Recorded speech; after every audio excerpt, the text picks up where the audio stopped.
بسم الله الرحمن الرحيم.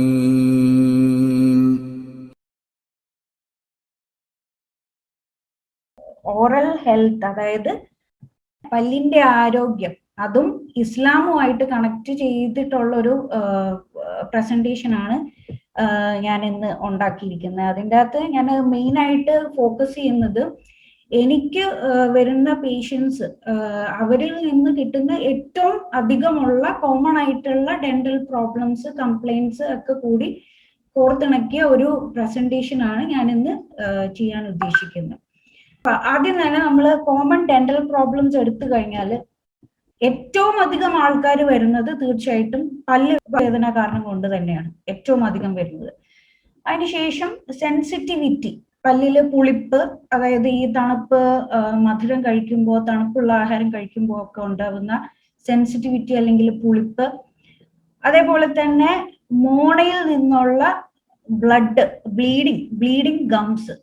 പിന്നെ പല്ലില് ടീച്ചർ പറഞ്ഞതുപോലെ തന്നെ പിന്നെ കാൽക്കുലസ് അല്ലെങ്കിൽ deposits on teeth, dental cavities, അതായത് പല്ലിലെ പോട്, മാലൊക്ലൂഷൻ, നിര തെറ്റിയ പല്ല്, അത് ഉന്തിയതാവാം, അല്ലെങ്കിൽ പല്ലിനിടയിലുള്ള സ്പേസിംഗ് ആവാം, ക്രൗഡിങ് ഓഫ് ടീത്ത് ആവാം. അതേപോലെ ഇമ്പാക്റ്റഡ് ടീത്ത്, അതായത് എല്ലിനിടയിൽ അടിയിൽ കുടുങ്ങിക്കിടക്കുന്ന പല്ല്. ഇതിനെയൊക്കെ കുറിച്ച് ഞാൻ കുറച്ചും കൂടെ ഡീറ്റെയിൽ ആയിട്ട് വരുന്ന സ്ലൈഡുകളിൽ ഡിസ്കസ് ചെയ്യുന്നുണ്ട്. ആദ്യം തന്നെ ടൂത്ത് ഏക്കിനെ കുറിച്ച് പറയുകയാണെന്നുണ്ടെങ്കിൽ അതിന്റെ ഡിഫറെന്റ് കോസസ്, കാരണങ്ങൾ തൊട്ട് തുടങ്ങാം. ഒരു പല്ലില് പോടായി അതിരുന്ന്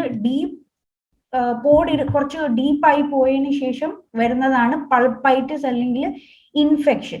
ആ ഇൻഫെക്ഷൻ ഇരുന്ന് കുറെ നാൾ കഴിയുമ്പോൾ അത് പഴുപ്പ് കെട്ടും, അതിന് ആബ്സസ് എന്ന് പറയുന്നു. ഇത് ഒരു മെയിൻ കാരണമാണ് ടൂത്ത് ഏക്കിന്റെ അല്ലെങ്കിൽ പല്ലുവേദനയുടെ. അതേപോലെ ഡീക്കേഡ് ടൂത്ത്, അതായത് പല്ലിലെ സാധാരണ പോട് കാരണവും ടൂത്ത് ഏക്ക് അല്ലെങ്കിൽ ഈ സെൻസിറ്റിവിറ്റി എന്നൊക്കെ പറയുന്നത് ഉണ്ടാവാം. അതേപോലെ എന്തെങ്കിലും പല്ലിലും അതിന്റെ റിലേറ്റഡ് സ്ട്രക്ചേഴ്സിലും ഉണ്ടാവുന്ന ഇഞ്ചുറി, വീണ് തട്ടി ഒക്കെ വരുന്ന പൊട്ടലുകളോ, അങ്ങനെ പല്ലിന്റെ പൊട്ടലുകള്, അത് കാരണം വേദന ഉണ്ടാവാം. പിന്നെ ഊനില് അല്ലെങ്കിൽ ഗംസിൽ വരുന്ന ഇൻഫെക്ഷൻ കാരണം വേദന ഉണ്ടാവാം. ബ്രോക്കൺ ടൂത്ത്, ഫുഡ് ഡെബ്രി, ഏതെങ്കിലും ഭക്ഷണം നമ്മൾ കഴിക്കുന്ന പല്ലിനിടയിൽ കുടുങ്ങിയിട്ടുണ്ടാവുന്ന വേദന, അതെല്ലാം പല്ല് വേദനയ്ക്ക് കാരണങ്ങളാണ്. ഇനി ഇതെങ്ങനെ നമുക്ക് പ്രിവെന്റ് ചെയ്യാം എന്നുള്ളതിനെ കുറിച്ച് പറയുകയാണെന്നുണ്ടെങ്കിൽ, first of all maintain A healthy diet. Healthy diet എന്ന് പറഞ്ഞാൽ ഒബ്വിയസ്ലി അധികം വൈറ്റ് ഷുഗർ അടങ്ങിയത്, മധുരം അടങ്ങിയ ആഹാരം, പിന്നെ ഫാറ്റി ഫുഡ്, ഇതെല്ലാം നമുക്ക് കഴിയുന്നതും കുറയ്ക്കുക അല്ലെങ്കിൽ പ്രിവെന്റ് ചെയ്യുക. ഇതൊക്കെ പല്ലിന്റെ ആരോഗ്യത്തിനെ ബാധിക്കുന്നത് തന്നെയാണ്. അത് മുഹമ്മദ് നബി സല്ലല്ലാഹു അലൈഹി വസല്ലം തന്നെ പറഞ്ഞിട്ടുള്ളതെന്ന് പറഞ്ഞാല്, പാല്, ഷുഗർ, ഇത് രണ്ടും കഴിച്ചു കഴിഞ്ഞതിന് ശേഷം വായ കഴുകാതിരിക്കരുത്, വായ കഴുകിയിരിക്കണം എന്ന് അദ്ദേഹം അരുളി ചെയ്തിട്ടുണ്ട്, പഠിപ്പിച്ചിട്ടുണ്ട്. പിന്നെ brush your teeth after eating, എല്ലാ പ്രാവശ്യവും ഭക്ഷണത്തിന് ശേഷം വായ കഴുകുന്നതോടൊപ്പം തന്നെ പല്ല് തേക്കുന്നത് അത്യുത്തമമാണ്. പിന്നെ അത് നമ്മളെ ഈ ജാസ്മിൻ ടീച്ചർ തുടക്കത്തിൽ പറഞ്ഞതുപോലെ തന്നെ പ്ലാക്ക്, പിന്നെ പല്ലിലെ ബാഡ് ബാക്ടീരിയ ഇരുന്ന് അടിഞ്ഞുകൂടി വരുന്ന പ്ലാക്കിനെ പ്രതിരോധിക്കാൻ ഈ ഓരോ പ്രാവശ്യവും ഭക്ഷണത്തിന് ശേഷം ബ്രഷ് ചെയ്യുമ്പോൾ പറ്റും. പിന്നെ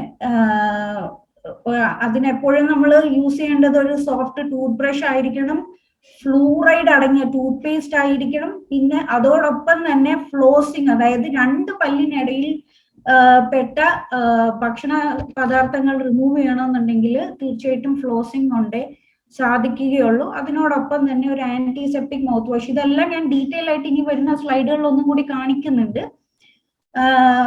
പിന്നെ ഫ്ലൂറൈഡ് അടങ്ങിയ ടൂത്ത് പേസ്റ്റ് തീർച്ചയായിട്ടും നമ്മുടെ ഡെന്റൽ ഡീക്കെ അല്ലെങ്കിൽ പല്ലിൽ പോട് വരുന്നതിനെ പ്രിവെന്റ് ചെയ്യാൻ ഒരുപാട് സഹായിക്കുന്ന ഒരു ഘടകമാണ്. പിന്നെ ഒരു ഡെന്റിസ്റ്റിനെ കാണുന്നത് ഇവിടെ ഉള്ളവർക്ക് ഞാൻ ഏറ്റവും കൂടുതൽ ശ്രദ്ധിച്ചിട്ടുള്ളതെന്ന് പറഞ്ഞാൽ പല്ലിന് ഇൻഷുറൻസ് ഇല്ല. പല്ലിന്റെ ഡോക്ടേഴ്സിനെ കാണണമെന്നുണ്ടെങ്കിൽ ഇൻഷുറൻസ് ഇല്ലാത്തത് കാരണം അതൊരു വലിയ ചെലവുള്ള ഒരു ഇതായിട്ടാണ് ഇവിടെ ഉള്ളവരെ ഏറ്റവും കൂടുതൽ കാണുന്നത്. അപ്പം അത് കാരണം പല്ലിൽ ഒരു പോട് വന്നാലും അല്ലെങ്കിൽ പല്ലിൽ വേദന വന്നാലും ഒക്കെ എത്രയോ ദിവസങ്ങൾ ഒരുപക്ഷെ വെയിറ്റ് ചെയ്യും. വേദന വന്നാലും 10 ദിവസവും 2 ആഴ്ച 3 ആഴ്ചയൊക്കെ വെയിറ്റ് ചെയ്യും, എങ്ങനെയെങ്കിലും ഡോക്ടറെ കാണാതെ പല്ല് വേദന മാറുമെങ്കിൽ മാറട്ടെ എന്നുള്ള രീതിയിൽ. പക്ഷെ അങ്ങനെ ചെയ്യരുത് എന്നാണ്. ഒരു പല്ലിലൊക്കെ ഒരു വേദന വന്നു കഴിഞ്ഞാൽ 2 ദിവസത്തിൽ കൂടുതൽ വെയിറ്റ് ചെയ്യാതെ ഒരു ഡെന്റിസ്റ്റിനെ കാണുക തന്നെ വേണം. അത് തന്നെത്താനെ പോകുമെന്ന് വിചാരിച്ചിട്ട് കാര്യമില്ല. എപ്പോഴും ഒരു 6 മാസം അല്ലെങ്കിൽ 1 വർഷം മാക്സിമം അതിനുള്ളിൽ എപ്പോഴും ഒരു ഡെന്റൽ ചെക്കപ്പ് അനിവാര്യമാണ്. മറ്റുള്ള നോർമൽ നമ്മുടെ ബോഡി ചെക്കപ്പ് പോലെ തന്നെ ഡെന്റൽ ചെക്കപ്പിനും അതിൻ്റെതായ പ്രാധാന്യം അർഹിക്കുന്നു. അതുപോലെ പിന്നെ ഈ ബ്രിഡ്ജ്, നമ്മുടെ വായിലെ ബ്രിഡ്ജ്, അതായത് ഈ സെറാമിക് പോലുള്ള ബ്രിഡ്ജ് ധരിച്ചിട്ടുള്ള ആൾക്കാരുണ്ടാവാം, വെയ്പ്പ് പല്ലുകൾ ഉപയോഗിക്കുന്ന ആൾക്കാരുണ്ടാവാം. അവരൊക്കെ പിന്നെ വായയുടെ ശുദ്ധിക്ക് ഒരുപടി മുന്നിൽ കുറച്ചും കൂടെ ശ്രദ്ധിക്കേണ്ടതാണ്. എന്നാലേ പിന്നെ ഊനിന് ഒക്കെ ഇൻഫെക്ഷൻ വരാതെ നമുക്ക് നോക്കാൻ പറ്റുള്ളൂ. അതേപോലെ ഈ കളിക്കാൻ പോകുമ്പോൾ, ഈ മക്കളൊക്കെ കളിക്കാൻ പോകുമ്പോൾ സൈക്ലിങ്ങിനായാലും സ്കേറ്റിങ്ങിനായാലും ഒക്കെ പോകുന്ന കുട്ടികൾ ഉണ്ടെന്നുണ്ടെങ്കിൽ, കുട്ടികളായാലും വലിയവരായാലും അതിന്റെ പ്രോപ്പർ പ്രൊട്ടക്ഷൻ ഉപയോഗിച്ച് ഹെഡ് ഗിയർ, അതേപോലുള്ള ഹെൽമെറ്റ്, അത് അങ്ങനെയുള്ള പ്രൊട്ടക്ഷൻ ഉപയോഗിച്ച് ചെയ്യുന്നതാണ് എപ്പോഴും അത്യുത്തമം. കാരണം അങ്ങനെയൊക്കെ വീണുകൊണ്ടുണ്ടാകുന്ന പല്ലിന്റെ പൊട്ടലുകളും മറ്റും ഒക്കെ നമ്മള് അതിൽ നിന്നൊക്കെ രക്ഷ നേടാനായിട്ട് ഇങ്ങനെയുള്ള സാധനങ്ങൾ ഉപയോഗിക്കുന്നത് അത്യുത്തമമാണ്. അതേപോലെ പിന്നെ നമ്മൾ ശ്രദ്ധിക്കേണ്ടുന്ന ഒരു കാര്യം സ്മോക്കിംഗ് ഇവിടെ എനിക്ക് തോന്നുന്നു നാട്ടിലെക്കാട്ടിലും ഇവിടെ അധികം കണ്ടുവന്നിട്ടുള്ള ഒരു സംഭവമാണ് സ്മോക്കിംഗ്, പുകവലി. അത് എനിക്ക് വരുന്ന പേഷ്യൻസിന്റെ ഒരു 50% പുകവലിക്കുന്നവർ തന്നെയാണ്. അപ്പൊ പുകവലിക്കുന്നവരെ അതിനെക്കുറിച്ച് ഞാൻ കുറച്ചും കൂടെ ഡീറ്റെയിൽ ആയിട്ട് ഇനി വരുന്ന സ്ലൈഡുകളിൽ പറയാം. അപ്പോ ഇനി അഥവാ പല്ലുവേദന വന്നാൽ നമുക്ക് എന്ത് ചെയ്യാം? തീർച്ചയായിട്ടും പല്ലുവേദന രാത്രികാലങ്ങളിൽ പല്ലുവേദന വരുന്നതായിട്ടാണ് മിക്കവരും വരുമ്പോൾ ഉള്ള കംപ്ലൈന്റ്. രാത്രി ഉറങ്ങാൻ പറ്റിയിട്ടില്ല ഡോക്ടറെ, 2 ദിവസമായിട്ട് പല്ലുവേദന കാരണം ഉറങ്ങാൻ പറ്റിയിട്ടില്ല എന്ന് പറഞ്ഞിട്ടുള്ള കംപ്ലൈന്റ് കൊണ്ടാണ് വരുന്നത് മിക്കവരും. അവര് ഈ പറയുന്ന പോലെ തന്നെ വേദന സഹിക്കാണ്ടാവുമ്പോഴത്തേക്ക് പാനഡോള്, ബ്രൂഫൻ പോലുള്ള മരുന്ന് കഴിക്കുക. അത് തന്നെയാണ് അതിന്റെ ഫസ്റ്റ് ട്രീറ്റ്മെന്റും. Pain relieving medicines, Panadol, Brufen, പിന്നെ ഇപ്പൊ ഫാർമസി പോയാൽ ഇഷ്ടംപോലെ മെഡിസിൻസ്, ഹൈലി പൊട്ടന്റ് ആയിട്ടുള്ള മെഡിസിൻസ് കിട്ടും, ഡൈക്ലോഫിനാക്ക് പോലുള്ള മെഡിസിൻസ്. പിന്നെ എപ്പോഴും ഈ ഇങ്ങനെ പൾപ്പൈറ്റിസ് ഒക്കെ വന്നിട്ടുള്ള പല്ലുവേദന കൂടുന്നത് നമ്മൾ കിടക്കുമ്പോഴാണ്. ആ കിടക്കുന്ന പോസ്റ്ററിലാണ് ഈ പല്ലുവേദന കൂടുന്നത്. അപ്പോ അങ്ങനെയുള്ള പല്ലുവേദന ഉള്ളപ്പോഴത്തേക്ക് തല കുറച്ച് പൊക്കി വെച്ച് കിടന്നാൽ കുറച്ച് ആശ്വാസം കിട്ടും. അതുപോലെ തന്നെ അധികവും രാത്രികാലങ്ങളിൽ സ്വീറ്റ്സ്, ആസിഡിക്, ഹാർഡ് ഫുഡൊക്കെ കഴിയുന്നതും ഒഴിവാക്കുക. പിന്നെ ആന്റിസെപ്റ്റിക് മൗത്ത് വാഷസ് ഇപ്പം അവൈലബിൾ ആണ്. നമ്മുടെ മാർക്കറ്റിൽ ഇഷ്ടം പോലെ ആന്റിസെപ്റ്റിക് മൗത്ത് വാഷസ് അവൈലബിൾ ആണ്. അത് ഏതെങ്കിലും ഒരെണ്ണം മേടിച്ച് ഒരു വൺസ് ഇൻ എ വൈൽ ഉപയോഗിക്കുന്നത് വളരെ നല്ലതാണ്. അല്ലെങ്കിൽ റുട്ടീൻലി ആയാലും ഉപയോഗിക്കുന്നത്, എസ്പെഷ്യലി രാത്രി കിടക്കുന്നതിന് മുമ്പ് ബ്രഷ് ചെയ്തതിന് ശേഷം ഈ ആന്റിസെപ്റ്റിക് മൗത്ത് വാഷ് ഉപയോഗിച്ച് ഗാർഗിൾ ചെയ്യുന്നത് അത്യുത്തമമാണ്. അതുപോലെ തന്നെ ഈ പല്ലുവേദന വന്നു കഴിഞ്ഞാൽ ഒരു നല്ലൊരു ശതമാനം ആൾക്കാരും പറഞ്ഞിട്ടുള്ളത് വാം സോൾട്ട് വാട്ടർ ഗാർഗിൾ, ചൂട് വെള്ളത്തിൽ ഉപ്പിട്ടിട്ട് ഉപ്പ് വെള്ളം കൊണ്ടതിന് ശേഷം നല്ലൊരു ആശ്വാസമുണ്ട് ഡോക്ടറെ എന്ന് ഒരുപാട് പേര് പറഞ്ഞിട്ടുണ്ട്. അതേപോലെ ക്ലോവ് ഓയിൽ, പിന്നെ കരയാമ്പൂവിന്റെ എണ്ണ കോട്ടണിൽ മുക്കിയിട്ട് അത് ഈ പല്ലില് പോടൊക്കെ നമുക്ക് കാണാൻ പറ്റും. ഏത് പല്ലിനാണ് വേദന ഉള്ളതെന്ന് വെച്ചാൽ ആ പോട് കാണാൻ പറ്റും. ആ പോടിനുള്ളിലേക്ക് ഈ കോട്ടണില് പിന്നെ കരയാമ്പൂവിന്റെ എണ്ണ, ക്ലോവ് ഓയിൽ മുക്കിയിട്ട് വെച്ച് കഴിഞ്ഞാൽ നല്ല ആശ്വാസം കിട്ടും. ഇതിനോടൊപ്പം തന്നെ ഞാൻ ഇപ്പോഴത്തെ ഒരു സാഹചര്യം COVID-19 സാഹചര്യം ആയതുകൊണ്ട് COVID-19 പോസിറ്റീവ് ആയിട്ടുള്ള പേഷ്യൻസിൽ കാണുന്ന ചില ഓറൽ സിംറ്റംസും കൂടെ ഞാനിവിടെ ജസ്റ്റ് ഒരു സ്ലൈഡിൽ മാത്രം ഒന്ന് പറയാം. അതായത് പിന്നെ ഫസ്റ്റ് ഓഫ് ഓൾ എല്ലാവർക്കും അറിയായിരിക്കാം, ആദ്യമേ തന്നെ കാണുന്ന ഒരു COVID-19 കാണുന്ന ഒരു സിംറ്റം ആണ് loss of taste and smell. മണവും പിന്നെ ടേസ്റ്റും നമുക്ക് അറിയാൻ പറ്റാത്തൊരവസ്ഥ. അതിന് അതേപോലെ തന്നെ വായ്ക്കകത്ത് റാഷസ് വരാം, അൾസർ വരാം, ആംഗുലർ കീലൈറ്റിസ് 2 ചുണ്ടിന്റെ സൈഡിലായിട്ട് ഇൻഫെക്ഷൻ വരാം, പിന്നെ ബാഡ് ബ്രെത്ത്, പിന്നെ ഡ്രൈ മൗത്ത്, ഇതെല്ലാം ഈ COVID-19 സിംറ്റംസ് ആയിട്ട് വരാം. ഇനി ഏറ്റവും കൂടുതൽ ഞാൻ കണ്ടിട്ടുള്ള ഒരു കംപ്ലൈന്റ് ആണ്, ഒരുപക്ഷെ ഇത് കംപ്ലൈന്റ് ആയിട്ട് തന്നെ പലരും പറയാറില്ല. ക്ലീനിങ്ങിനായിട്ട് വരും, ക്ലീനിങ് ചെയ്ത് തുടങ്ങുമ്പോൾ പല്ല് തൊടുമ്പോൾ തന്നെ ബ്ലഡ് വാർന്നൊഴുകാൻ തുടങ്ങും. ഞാൻ ചോദിക്കും, നിങ്ങൾ ഇതേപോലെ പല്ല് തേക്കുമ്പോഴും മറ്റും ഇങ്ങനെ ബ്ലഡ് ഉണ്ടായിരുന്നു? പല്ല് തേക്കുമ്പോൾ 1 വർഷമായിട്ട് ബ്ലഡ് വരുന്നുണ്ട്. അതൊന്നും പലരും ഒരു കംപ്ലൈന്റ് ആയിട്ട് പോലും കാണുന്നില്ല എന്നുള്ളതാണ് സത്യം. അപ്പൊ അതെല്ലാം അതിനെയൊക്കെ അത്രയും ലാഘവത്തോടു കൂടി കാണാൻ പാടില്ല എന്നാണ് ഞാൻ പറയാൻ ഉദ്ദേശിക്കുന്നത്. അതൊക്കെ തുടക്കം മാത്രമാണ്, വൂണിന്റെ ഇൻഫെക്ഷന്റെ തുടക്കം മാത്രമാണ് ബ്ലീഡിങ്. അത് ക്ലീനിങ്ങും ഒന്നും ചെയ്യാതെ ഒരുപാട് നാള് വെച്ചുകൊണ്ടിരുന്നാൽ അത് ഒരുപാട് കൂടി പിന്നീട് പെരിഡോണ്ടൈറ്റിസ്, അടിയിലുള്ള എല്ലിനെയൊക്കെ ബാധിച്ച് പല്ല് ലൂസായി ആടി തുടങ്ങി തന്നെ പൊഴിഞ്ഞു പോകുന്ന അവസ്ഥയിൽ വരെ എത്തിക്കും. ഇനി ഗം ഡിസീസസിന്റെ അല്ലെങ്കിൽ ഊണിന്റെ ഇൻഫെക്ഷൻസിന്റെ പ്രധാന കാരണങ്ങൾ നമുക്ക് നോക്കാം. ഓറൽ കെയർ ഹാബിറ്റ്സ്, പൂർ ഓറൽ കെയർ ഹാബിറ്റ്സ്. പല്ല് തേക്കുന്നില്ല എന്നുള്ളത്, അല്ലെങ്കിൽ പ്രോപ്പർ ആയിട്ട് പല്ല് തേക്കുന്നില്ല, അല്ലെങ്കിൽ ദിവസത്തിൽ 2 പ്രാവശ്യം പല്ല് തേക്കുന്നില്ലാത്തവർക്ക്, പിന്നെ സ്മോക്കിംഗ്, ടൊബാക്കോ, ഈ എന്താണ് പറയാ, പുകയില ചവയ്ക്കുക എന്ന് പറയുന്ന ബീറ്റൽ ക്വിഡ് ചൂയിങ്, സ്മോക്കിംഗ് എല്ലാം ഗം ഇൻഫെക്ഷന് പ്രധാന കാരണങ്ങളാണ്. പിന്നെ ഡെഫിനറ്റ്ലി ഏജ് പോകുന്തോറും ഗം ഇൻഫെക്ഷൻസ് വരാനുള്ള ചാൻസസ് കൂടുതലാണ്. വിറ്റാമിൻ സി ഡെഫിഷ്യൻസിയിൽ, പ്രോപ്പർ ആയിട്ട് ഫിറ്റിംഗ് അല്ലാത്ത ഫില്ലിങ്സ്, പല്ലിലെ ഫില്ലിങ്സ് ഉണ്ടെന്നുണ്ടെങ്കിൽ, പിന്നെ ഇമ്മ്യൂണിറ്റി, നമ്മുടെ ശരീരത്തിന്റെ ഇമ്മ്യൂണിറ്റി കുറയ്ക്കുന്ന ഡിസീസസ് ആണ് ഈ ലുക്കീമിയ, HIV, ക്യാൻസർ ഒക്കെ. അപ്പൊ അങ്ങനെയുള്ള സിറ്റുവേഷൻസിൽ നോർമലി വരും ഗം ഇൻഫെക്ഷൻസ്. ഈ സീഷേഴ്സ് വരുന്നവര് കഴിക്കുന്ന മരുന്ന്, ഫെനിറ്റോയിൻ പോലുള്ള മരുന്നുകൾക്ക്, BP കഴിക്കുന്ന കാൽഷ്യം ചാനൽ ബ്ലോക്കേഴ്സിൽ അടങ്ങിയ മെഡിസിൻസ് ഒക്കെ കഴിക്കുന്നവർക്കും ഒക്കെ അതിന്റെ ആ മരുന്നിന്റെ സൈഡ് ഇഫക്റ്റ് ആയിട്ട് ഇതേപോലെ ഗം ഇൻഫെക്ഷൻസ് വരാം. പിന്നെ പ്രഗ്നൻസി, മെൻസ്ട്രേഷനിലൊക്കെ വരുന്ന ഹോർമോണൽ ചേഞ്ചസ് കാരണം വരാം. ഒബിയസ്ലി ജനറ്റിക്സ്, ഉമ്മാക്കും പാപ്പാക്കും ഒക്കെ ഉണ്ടെന്നുണ്ടെങ്കിൽ അങ്ങനെ ഊണിന്റെ ഇൻഫെക്ഷൻസ് വരാറുണ്ട്.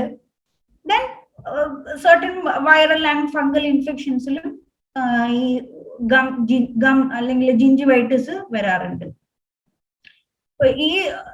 ഈ ഒരു പിക്ചർ ഞാൻ കാണിക്കുന്നതെന്ന് പറഞ്ഞാല്, നമ്മള് ഈ പറഞ്ഞ ഡെപ്പോസിറ്റ്സ് ഒക്കെ ഇരുന്ന് ക്ലീൻ ആക്കാതെ വരുമ്പോൾ എത്രയോ നാളുകൾ കഴിയുമ്പോൾ അതിരുന്നിരുന്നിരുന്ന് എത്രത്തോളം സിവിയർ ആവാം എന്ന് കാണിക്കാനും കൂടി വേണ്ടിയിട്ടാണ് ഈ ഒരു പിക്ചർ ഞാൻ കാണിച്ചത്.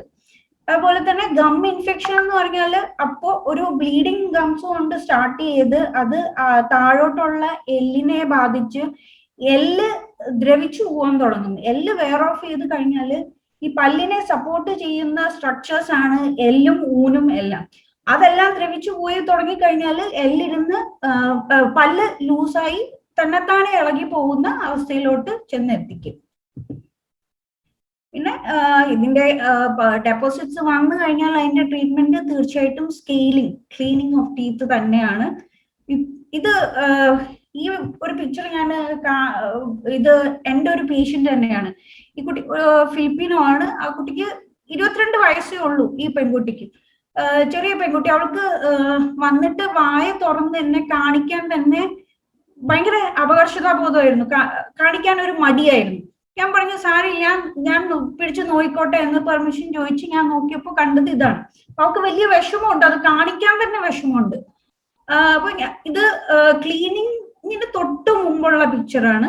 അതിനുശേഷം ക്ലീനിങ് കഴിഞ്ഞിട്ടുള്ള പിക്ചറാണ് ഈ കാണുന്നത്. ഇതെല്ലാം കഴിഞ്ഞു. ഞാൻ അവൾക്ക് ആന്റിബയോട്ടിക്സും ആന്റിസെപ്റ്റിക് മൗത്ത് വാഷും ഒക്കെ പ്രിസ്ക്രൈബ് ചെയ്തു. ഒരാഴ്ച കഴിഞ്ഞ് അവളോട് ഒന്നും കൂടി വരാൻ പറഞ്ഞു ഫോളോ അപ്പിന്.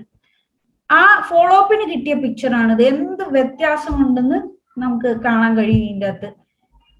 ഇതെനിക്ക് ഒരു വളരെ ആശ്വാസം തന്ന ഒരു കേസാണ് ഇത്. അതുകൊണ്ടാണ് ഞാൻ ഈ ഫോട്ടോ കാണിക്കാൻ ഉദ്ദേശിച്ചത്. എത്രത്തോളം വ്യത്യാസം സ്കെയിലിംഗ് അല്ലെങ്കിൽ ഒരു സിമ്പിൾ ക്ലീനിങ് ട്രീറ്റ്മെന്റ് കൊണ്ട് നമുക്ക് കിട്ടിയെന്ന് കാണിക്കാൻ വേണ്ടിയിട്ടാണ് ഞാൻ ഈ പിക്ചർ കാണിച്ചത്. ഇതാണ് നമ്മുടെ ഒരു സ്കെയിലിംഗ് പ്രൊസീജിയർ എന്ന് പറയുന്നത്. ഇത് പലർക്കും ഈ സ്കെയിലിംഗ് പ്രൊസീജിയർ അല്ലെങ്കിൽ ക്ലീനിങ് എന്ന് പറയുമ്പോഴത്തേക്ക് ഒരുപാട് പേർക്ക് ഉണ്ടാകുന്ന ഒരു സംശയവും പിന്നെ അല്ലെങ്കിൽ ക്ലീനിങ്ങിന് വരാൻ മടിക്കുന്ന ഒരു കാര്യം എന്ന് പറഞ്ഞാൽ പലരും പറയുന്നത് ക്ലീനിങ് ചെയ്ത് കഴിഞ്ഞതിന് ശേഷം എൻ്റെ പല്ലിന്റെ പുളിപ്പ് കൂടി അല്ലെങ്കിൽ വേദന കൂടി എന്നൊക്കെ പറയാറുണ്ട്. അതുകൊണ്ട് എനിക്ക് ക്ലീനിങ് ചെയ്യണ്ട എന്ന് പറയാറുണ്ട്. ഇത് മറ്റൊന്നല്ല, ഇപ്പോ ലാസ്റ്റ് പിക്ചറിൽ കണ്ട ഡെപ്പോസിറ്റ്സ്, ഈ ഡെപ്പോസിറ്റ്സ് ഇരിക്കുന്ന കവർ ചെയ്യുന്നത് പല്ലിന്റെ മോൾ ഭാഗം മാത്രമല്ല റൂട്ട് പോർഷനെയും കൂടെ കവർ ചെയ്തിട്ടാണ് ഇത് ഇരിക്കുന്നത്. അപ്പൊ ഈ സ്കെയിലിംഗ് പ്രൊസീജിയറിൽ നമ്മൾ ഈ ഡെപ്പോസിറ്റ്സിനെ റിമൂവ് ചെയ്ത് കളയുമ്പോൾ പറ്റുന്നതെന്ന് പറഞ്ഞാൽ റൂട്ട് പോർഷൻ എക്സ്പോസ്ഡ് ആവും. റൂട്ട് പോർഷൻ എക്സ്പോസ്ഡ് ആയി കഴിഞ്ഞാൽ അത് ഒബ്വിയസ്ലി സെൻസിറ്റിവിറ്റി, തണുപ്പുള്ളത് കഴിക്കുമ്പോഴും സ്വീറ്റ്സ് കഴിക്കുമ്പോഴും ഒക്കെ കൂടുതൽ സെൻസിറ്റിവിറ്റി ഫീൽ ചെയ്യും. റൂട്ട് പോർഷൻ എപ്പോഴും കൂടുതൽ സെൻസിറ്റീവ് ഉള്ള ഏരിയ ആണ്. അപ്പൊ അതിന് നമുക്ക് ചെയ്യാൻ പറ്റുന്നതെന്ന് പറഞ്ഞാൽ സ്കെയിലിംഗ് കഴിഞ്ഞതിന് ശേഷം ഒരു ടൂത്ത് പേസ്റ്റ്, ഡീസെൻസിറ്റൈസിങ് ടൂത്ത് പേസ്റ്റ്, അതേതായാലും അത് ഡീസെൻസിറ്റൈസിങ് ടൂത്ത് പേസ്റ്റ് പ്രിസ്ക്രൈബ് ചെയ്യുക. അത് ഒരാഴ്ച മുതൽ 2 ആഴ്ച വരെ യൂസ് ചെയ്ത് കഴിയുമ്പോൾ തന്നെ ഈ പുളിപ്പിൽ നിന്ന് നല്ലൊരു ആശ്വാസം കിട്ടും. അതേപോലെ ഏതൊക്കെ oral hygiene, best oral hygiene methods. Tooth brush എപ്പോഴും എനിക്ക് തോന്നുന്നു പലരും എടുക്കുന്ന ടൂത്ത് ബ്രഷ് ഒക്കെ ഒന്നെങ്കിലും മീഡിയം അല്ലെങ്കിൽ ഹാർഡ് ടൂത്ത് ബ്രഷ് ആണ്. പലരും എല്ലാവരും വിചാരിക്കുന്ന ഹാർഡ് ടൂത്ത് ബ്രഷ് ഒക്കെ വെച്ച് തേച്ചാല് അഴുക്കൊക്കെ പോളൂ എന്നാണ് വിചാരിക്കുന്നത്. അങ്ങനെ അല്ല.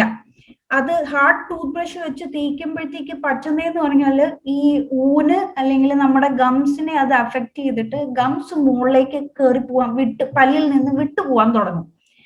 അപ്പോ അത് യൂസ് ചെയ്യാൻ പാടില്ല. എക്സ്ട്രാ സോഫ്റ്റ് അല്ലെങ്കിൽ സോഫ്റ്റ് എന്ന് ടൂത്ത് ബ്രഷിന്റെ കവറിന്റെ മുകളിൽ എഴുതിയിട്ടുണ്ടാവും. അങ്ങനെയുള്ള ടൂത്ത് ബ്രഷുകളെ സെലക്ട് ചെയ്യാവൂ. അതേപോലെ tooth paste fluoride content 1500 ppm ഉള്ള ഒരു ടൂത്ത് പേസ്റ്റ്, അത് ഒരുവിധപ്പെട്ട എല്ലാ ടൂത്ത് പേസ്റ്റിലും ഇപ്പൊ എഴുതിയിട്ടുണ്ടാവും. ഒരുവിധപ്പെട്ട എല്ലാ ടൂത്ത് പേസ്റ്റിലും ഉണ്ട്. ഹെർബൽ അല്ലാത്ത ടൂത്ത് പേസ്റ്റിലെല്ലാം 1500 ppm ഫ്ലൂറൈഡ് എന്ന് എഴുതിയിട്ടുണ്ടാവും. അങ്ങനെയുള്ള ടൂത്ത് പേസ്റ്റ് സെലക്ട് ചെയ്യുക. പിന്നെ ആന്റിസെപ്റ്റിക് മൗത്ത് വാഷ് ഒരു പരിധി വരെ ഗം ഇൻഫെക്ഷൻസും ഡീക്കയും എല്ലാം തടയാനായിട്ട് ക്ലോർഹെക്സിഡിൻ എന്ന ആന്റിസെപ്റ്റിക് കണ്ടന്റ് അടങ്ങിയ മൗത്ത് വാഷസ് വളരെയധികം ഉപയോഗപ്രദമാണ്. ബ്രഷിംഗ് ടെക്നിക്ക്, പ്രോപ്പർ ആയിട്ടുള്ള ബ്രഷിംഗ് ടെക്നിക്ക് എങ്ങനെയാന്ന് പറഞ്ഞാൽ ഒരിക്കലും പിന്നെ പല്ലിന് നേരെ പിടിച്ച് തേക്കാൻ പാടില്ല. ബ്രഷ് പല്ലിനും ഊനിനും നേരെ പിടിച്ച് തേക്കാൻ പാടില്ല.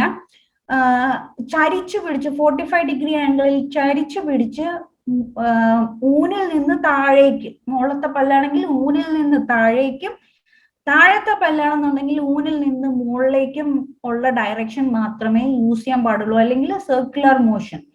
അതിൻ്റെ അകത്ത് അതേപോലെ നമ്മൾ ഫ്രണ്ടിലെ പല്ല് മാത്രമല്ല ഫോക്കസ് ചെയ്യേണ്ടത്. ബ്രഷ് ചെയ്യുമ്പോൾ ഉറപ്പായിട്ടും ബാക്കിലോട്ടും ഉള്ളിലോട്ടും അകത്തോട്ടും ഒക്കെ ഉള്ള ഏരിയാസ് പ്രത്യേകം നമ്മൾ ക്ലീൻ ആക്കാൻ ശ്രദ്ധിച്ചിരിക്കണം. പിന്നെ ഈ ടൂത്ത് ബ്രഷ് എപ്പോഴും നമ്മൾ പറയുന്നത് 3 മുതൽ 6 മാസം വരെ ഉള്ള സമയത്ത് ടൂത്ത് ബ്രഷ് എപ്പോഴും ചേഞ്ച് ചെയ്തുകൊണ്ടിരിക്കുക എന്നാണ് പറയുന്നത്. കാരണം അതിന്റെ ബ്രിസിൽസ് ഒക്കെ വേറെ വേ ചെയ്തിട്ട് പിന്നെ അതുകൊണ്ട് തേച്ചാലും ഉപയോഗമില്ലാത്ത അവസ്ഥയിലായിട്ടുണ്ടെന്നുണ്ടെങ്കിൽ തീർച്ചയായിട്ടും അത് മാറ്റണം. പിന്നെ ഈ ഇടയ്ക്കിടയ്ക്ക് ടൂത്ത് ബ്രഷ് സാനിറ്റൈസേഷൻ ഒരു നല്ല കാര്യമാണ്. അത് വളരെ സിമ്പിളായിട്ട് നമുക്ക് വീട്ടിൽ തന്നെ ചെയ്യാവുന്ന ഒരു കാര്യവുമാണ്. ഒരു 1/2 ഗ്ലാസ് വെള്ളത്തിൽ 2 സ്പൂൺ വിനീഗർ, വൈറ്റ് വിനീഗർ അല്ലെങ്കിൽ ഒരു കുറച്ച് ബേക്കിംഗ് സോഡ ഇട്ടിട്ട് കലക്കിയിട്ട് അത് ഈ ടൂത്ത് ബ്രഷ് അതിലേക്ക് മുക്കി ഒരു 1/2 മണിക്കൂർ വെക്കുക. അത്രേ ഉള്ളൂ ഈ സാനിറ്റൈസേഷൻ എന്ന് പറയുന്ന പരിപാടി. അതിടയ്ക്ക് ചെയ്യുന്നത് വളരെ നല്ലതാണ്. പിന്നെ നമ്മുടെ മക്കളിൽ കിഡ്സിൽ കാണുന്ന ഡെന്റൽ ഹെൽത്ത് പ്രോബ്ലംസ്, ഒരുപാട് കുട്ടികളും വരുന്നത് പിന്നെ ഡെന്റൽ ഡീകെ കാരണം വരാറുണ്ട്, പിന്നെ ഡെപ്പോസിറ്റ്സ് കാരണം വരാറുണ്ട്. അത് കഴിയുമ്പോൾ വരുന്നതൊക്കെ ഈ ഒരു 8 വയസ്സ് മുതൽ 12 വയസ്സ് വരെയുള്ള കുട്ടികളുടെ കംപ്ലൈന്റ് എന്ന് പറഞ്ഞാല് പിന്നെ റീറ്റൈൻഡ് മിൽക്ക് ടീത്ത് അല്ലെങ്കിൽ പാൽപ്പല്ല് പോകാതിരിക്കാം, തന്നെ പൊഴിഞ്ഞു പോകാതിരിക്കാം. ഈ ടൂത്ത് ഡീകെയിൽ നമ്മൾ പറയുമ്പോൾ ഏർലി ചൈൽഡ്ഹുഡ് കേരീസ് 2 വയസ്സ് പ്രായമാകുമ്പോൾ കുട്ടികളില് എല്ലാ പല്ലുകളും ഇറപ്റ്റ് ചെയ്ത് കഴിഞ്ഞിട്ടുണ്ടാവും. അപ്പം മുതലല്ല, എപ്പോ ഫസ്റ്റ് പല്ല് വന്നിട്ടുണ്ടോ അന്ന് മുതൽ അമ്മമാര് ശ്രദ്ധിക്കേണ്ടുന്ന ഒരു കാര്യമാണ് പാല് കുടിച്ചു കഴിഞ്ഞാൽ അതിനെ വൃത്തിയാക്കി വായ ഒന്ന് വൃത്തിയാക്കി കൊടുക്കുക എന്നുള്ളത്. പല അമ്മമാരും ശ്രദ്ധിച്ചിട്ടുണ്ടാവും, രാവിലെ എഴുന്നേറ്റ് കഴിയുമ്പോൾ മക്കളുടെ വായ നല്ല മണം ഉണ്ടാവും. അതിന് കാരണം ഈ രാത്രി പാല് കുടിച്ചു കിടന്നുറങ്ങുന്ന മക്കള് പിന്നെ വായ കഴുകില്ല എന്നുണ്ടെങ്കിൽ രാവിലെ എണീക്കുമ്പോൾ നല്ല സ്മെല്ല് ഉണ്ടാവാറുണ്ട്. പിന്നെ സെൻസിറ്റിവിറ്റി, കുട്ടികൾ എന്തെങ്കിലും തണുത്ത ഐസ്ക്രീം ചോക്ലേറ്റ് ഒക്കെ കഴിക്കുമ്പോൾ ഉള്ള വേദന, അതൊന്നും ഒരു വലിയ ഇഷ്യൂ അല്ല. കാരണം അതിന് ഡെന്റിസ്റ്റിന്റെ അടുത്ത് വന്നു കഴിഞ്ഞാൽ സിമ്പിൾ ആയിട്ട് ഒരു ടൂത്ത് ഫില്ലിംഗ് ഉണ്ട്, നമുക്ക് മാറ്റാവുന്നതേ ഉള്ളൂ. അതല്ല. പിന്നെ നമ്മൾ മക്കളിൽ ശ്രദ്ധിക്കേണ്ടുന്ന ഒരു പ്രധാന ഒരു കാര്യമാണ് ഓറൽ ഹാബിറ്റ്സ്, അതായത് തം സക്കിങ്, ഈ പിന്നെ കൈ ചപ്പുന്ന സ്വഭാവം, ടീത്ത് ഗ്രൈൻഡിങ്, മൗത്ത് ബ്രീത്തിങ്. രാത്രി കാലങ്ങളിൽ ഉറങ്ങുമ്പോൾ മക്കൾ അറിയാതെ തന്നെ വായ തുറന്നു വെച്ച് ഉറങ്ങുന്ന ശീലം. പിന്നെ ഗം ഡിസീസസ്, കുഞ്ഞുമക്കളിലും ഈ ഒരുപാട് ഡെപ്പോസിറ്റ്സ് ഒക്കെ ഇരുന്നിട്ട് ഗം ഇൻഫെക്ഷൻസ് വരാനുള്ള ചാൻസസ് ഒരുപാട് കൂടുതലാണ്. കുഞ്ഞുങ്ങളിൽ ഈ ഡെഫിഷ്യൻസി കാരണം അൾസേഴ്സ്, കുഞ്ഞുങ്ങളിൽ അധികം അൾസേഴ്സ് വരുന്നത് ഡെഫിഷ്യൻസി കാരണം കൊണ്ടാണ്.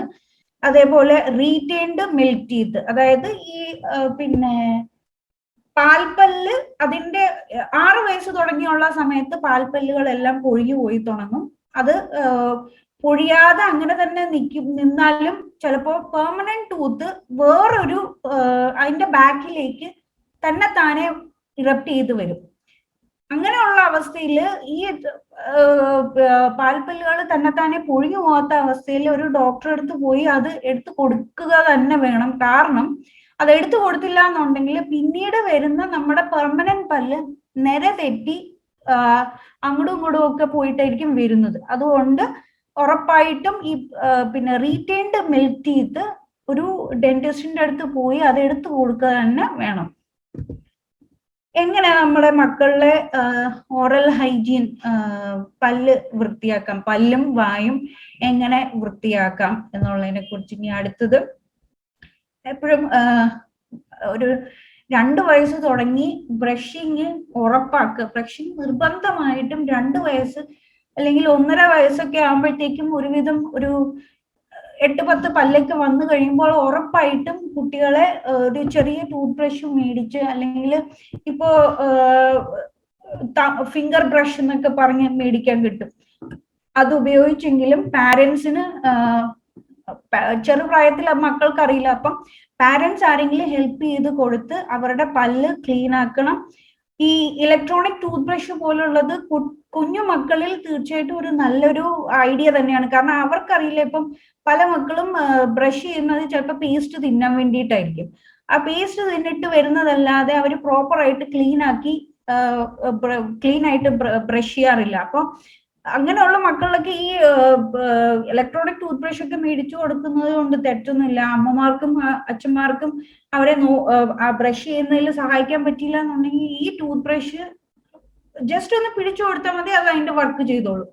അത് പ്രോപ്പർ ആയിട്ട് കുട്ടികളുടെ പല്ലിന്റെ ക്ലീനിങ് നടക്കും.